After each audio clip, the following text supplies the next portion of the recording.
Jamaican Ghost Stories That Will Keep You Up at Night.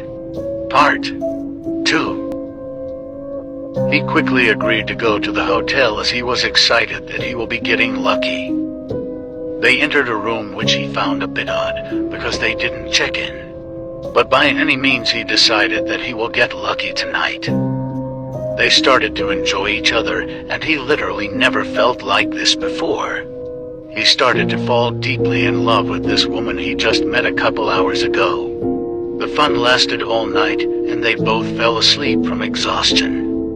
Police was awakened by a vulture picking at his big toe. He wiped his eyes and looked around in astonishment. He was in a graveyard naked as the day he was born.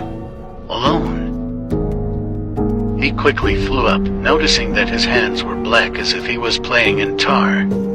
His clothes were nowhere to be found, so he ran for his life to his truck that was parked alongside the road. He drove non-stop to his drop-off, trying to forget what happened the night before. And glad that he always carries an extra set of clothes when on the road. This story was inspired by true events.